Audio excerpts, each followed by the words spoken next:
Welcome to the story. Don't forget to like, subscribe and support me.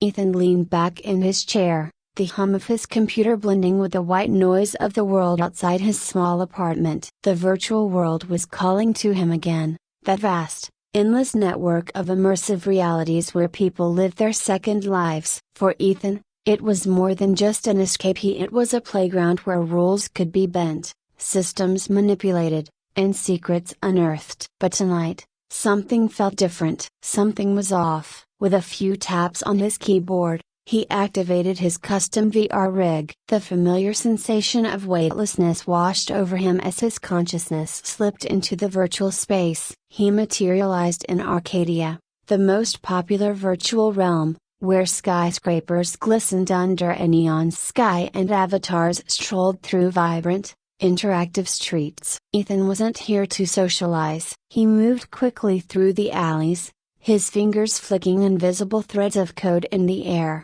bypassing security protocols with ease. His destination was a hidden corner of the world, a forgotten server he'd stumbled upon during one of his previous exploits. It was there, in the shadows of the VR world, that he first saw Ida the web. At first, it had seemed like nothing more than a graphical glitch, an odd collection of shimmering strands stretching between two massive skyscrapers. But the longer he stared, the more unsettling it became. The strands pulsed, almost alive, and the closer he got, the more his senses tingled with something a broken bar wrong. Ethan took a cautious step forward, reaching out with his virtual hand to touch one of the strands. The moment his fingers made contact, a jolt shot through him, his vision blurred, and for a split second, he was somewhere else. Somewhere dark and suffocating, where countless voices whispered incoherent fragments of thought. Then, just as quickly, he was back in Arcadia, but the web was gone. It had vanished as if it had never been there at all. Ethan's heart raced. He hadn't imagined it. Whatever that thing was, it was real, and it was hiding deep within the virtual architecture. He couldn't shake the feeling that something was watching him, something ancient and intelligent. And if there was one thing Ethan hated, it was not knowing what he was up against. Over the next few days, Ethan obsessively hunted for traces of the web. He delved into abandoned servers, cracked open encrypted notes, and tracked down rumors from other hackers. The stories were always the same: players disappearing, their avatars vanishing without a trace, and those who returned speaking of strange visions and mind-numbing terror. One night, while running a deep scan on a particularly obscure part of the VR network, Ethan found what he was looking for. Hidden in the code was a massive, intricate structure so large and complex that it defied comprehension. It was the web, but this time he could see it in its entirety. It sprawled across the VR universe, like a parasite latched onto the system, siphoning energy from every connected player. And not just any energy, it was consciousness. A cold chill ran down Ethan's spine as the realization hit him. The web was feeding on people's minds, their thoughts, and their very sense of self. Those who disappeared weren't just trapped in the virtual world, they were being consumed by it. Before he could react, the web stirred. A tendril shot out, wrapping around Ethan's avatar. He struggled, trying to break free, but the more he fought, the tighter the grip became. His vision darkened,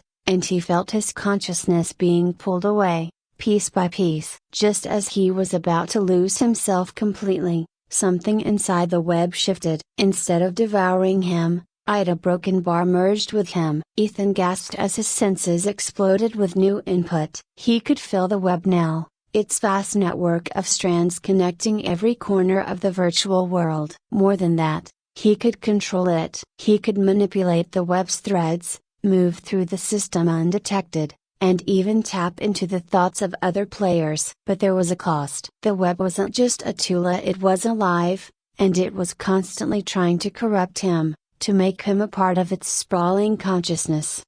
Ethan knew he couldn't fight this alone. If the web was as vast as it seemed, he needed allies. He reached out to the only people who might understand it: the resistance. They were a group of rogue players and hackers who had been fighting against the corporate control of the virtual world for years. Most of them operated in the shadows, hiding from both the authorities and the system itself. After days of searching, Ethan finally tracked them down. The resistance operated out of a hidden server, a digital fortress known as the Vault. When he arrived, he was greeted by a mix of skepticism and curiosity. Their leader, Mara, a fierce-looking woman with short-cropped hair and piercing green eyes, wasn't convinced he was telling the truth.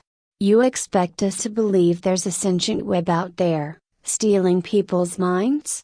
she said, her arms crossed over her chest. "And you think you've been infected by it?" "I'm not infected," Ethan said, his voice steady. "I'm controlling it. Or at least, I'm trying to. But if we don't stop it, no one in the virtual world will be safe. It's already spread too far. The longer we wait, the stronger it gets." Mara narrowed her eyes. "Why should we trust you?" "Because I'm the only one who's seen it up close," Ethan replied. "And I'm the only one who can help you take it down." There was a long silence as Mara weighed her options. Finally, she sighed. "Fine, we'll work together. But if you turn on us, if you let that thing control you, we'll take you out." No hesitation, Ethan nodded. He couldn't blame her for being cautious. He wasn't even sure if he could fully control the web's influence himself. But he knew one thing for certain: they had to act fast.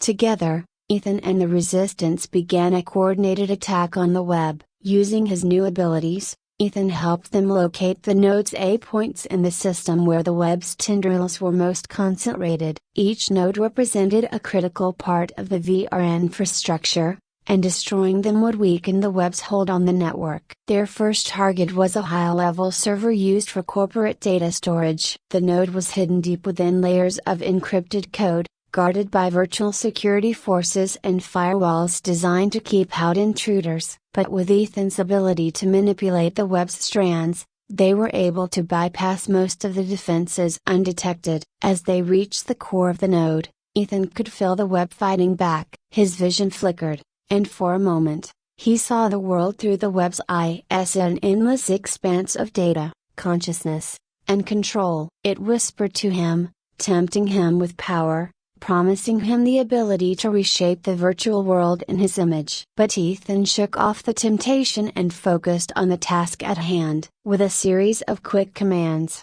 he unleashed a surge of energy through the web's strands, severing its connection to the node. The entire server shuddered as the web's influence was cut off, and for the first time in weeks, Ethan felt a glimmer of hope. They could fight back.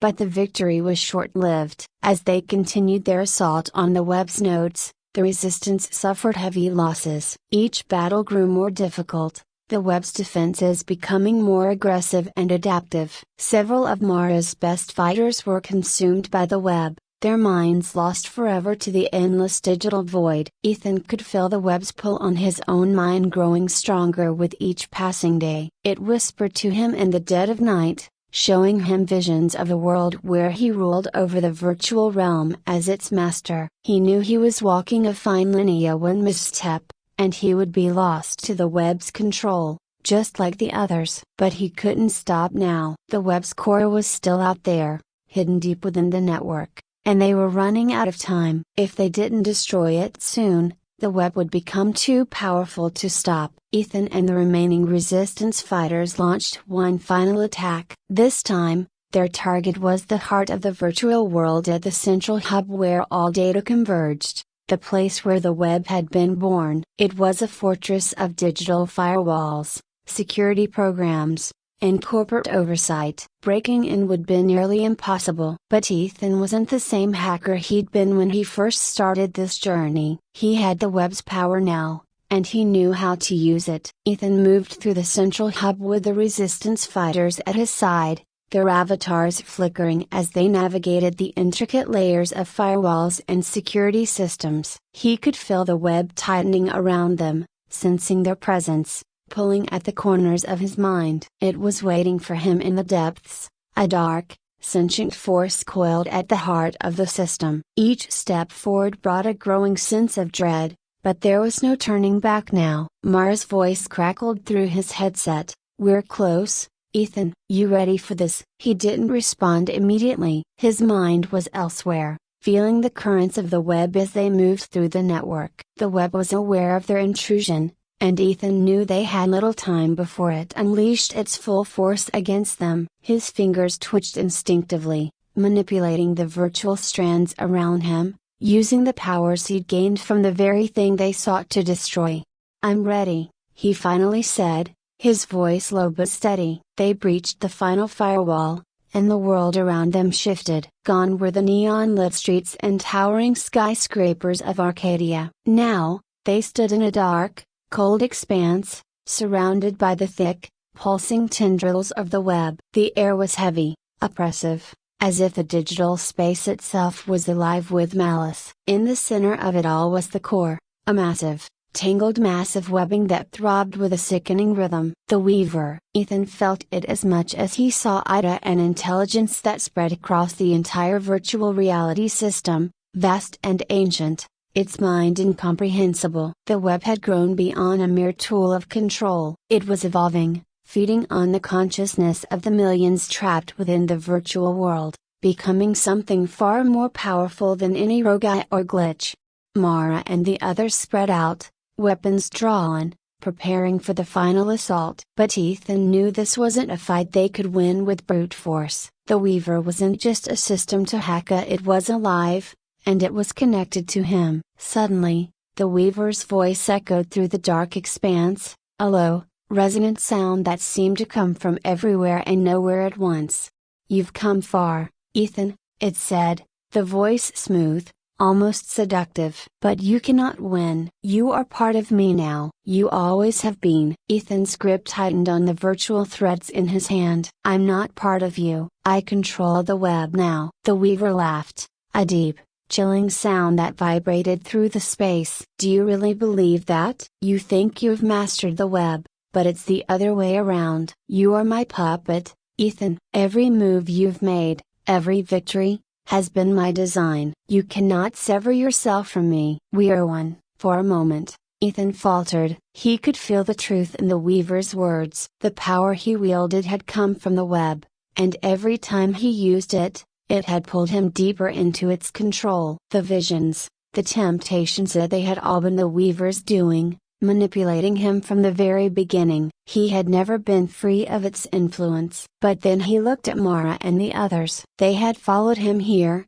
risked their lives to fight this thing. They believed in him, trusted him, and he couldn't let them down. He couldn't let the Weaver win. "No," Ethan said, his voice hardening with resolve. "I'm not your puppet. I'm going to end this." With a flick of his fingers, he sent a surge of energy through the web's strands, aiming directly at the core. The Weaver recoiled, its tendrils lashing out violently, trying to stop him. Mara and the resistance fighters opened fire, their weapons lighting up the darkness as they fought back the swarming tendrils. But the Weaver was too vast, too powerful. It overwhelmed them, crushing their avatars with terrifying ease. Mara's scream echoed through the virtual space as her avatar disintegrated, her consciousness ripped from the system. One by one, the resistance fighters fell, their minds consumed by the web. Ethan fought to keep control, but the Weaver was inside his head now,